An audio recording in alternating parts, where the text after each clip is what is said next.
apa hukumnya kotoran kucing atau air kencing kucing? Air kencing kucing dan pipis kucing dan kotorannya. Karena ada sementara yang menyebutkan itu hukumnya suci. Baik, kami sampaikan, saya belum menemukan siapa yang menyebutkan itu suci. Karena hadis-hadis yang menyebutkan tentang kucing tidak menyebutkan kotorannya yang suci, bukan pipisnya, tapi air liurnya. Ya, hadisnya benar yang disebutkan, tapi cara memahami hadisnya keliru. Apa sebabnya? Dua hal. Pertama, hadisnya tidak dibaca dengan ilmu hadisnya.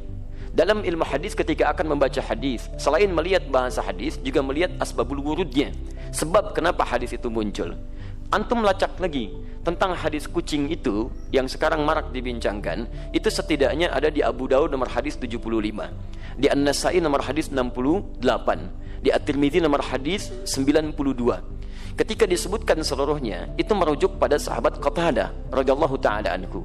Gimana kisahnya? Kisahnya ketika beliau berkunjung ke rumah anaknya, kemudian akan berwudu, menantunya melihat akan berwudu, air yang digunakan dijilat oleh kucing sebelumnya. Begitu dijilat, tetap air wudu itu digunakan oleh beliau. Menantunya bengong. Kata beliau, kenapa engkau bengong seperti itu? Maka dijelaskanlah oleh beliau, keluarlah kalimat itu, innaha laisat binajasin wa hiya minat tawafina alaikum.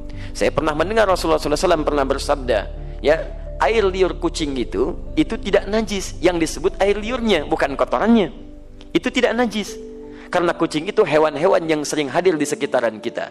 Baik, dari mana tahu itu menunjuk pada air liur? Baca hadis 76-nya di riwayat Abu Daud. Ya, di situ ada riwayat dari Sayyidah Aisyah radhiyallahu taala anha menyebutkan, karena Rasulullah sallallahu alaihi wasallam, di riwayatnya raaitu Rasulullah sallallahu alaihi wasallam, saya pernah melihat Rasulullah sallallahu alaihi wasallam yatawaddau bi fadli. Beliau pernah berwudu menggunakan air yang pernah dijilat oleh kucing. Jadi berbicara tentang air liurnya, bukan berbicara tentang kotorannya. Sekaligus ingin membedakan air liur kucing dengan air liur anjing.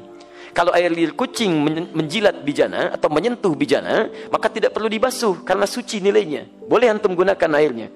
Tapi kalau anjing yang menjilatnya, maka baru dibasuh dengan 7 basuhan, salah satu menggunakan tanah. Itu maksudnya. Dan semua mazhab di sini sepakat.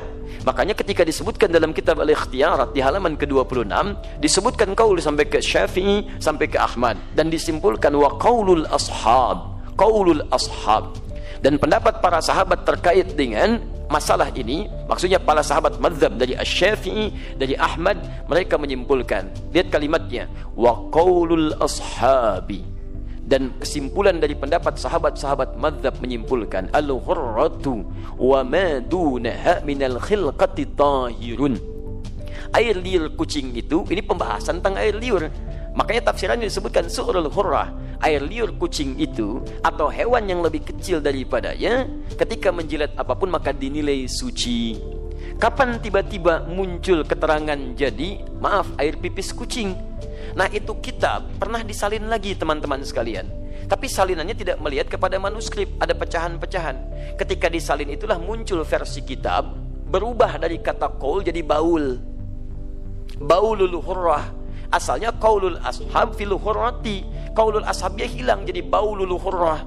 Baul itu artinya air pipis. Maka berubah terjemahan.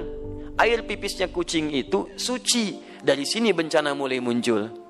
Nah, di teman-teman sekalian, itu asalnya bersumber dari kitab yang dibaca salah salin dan tidak merujuk kepada manuskripnya.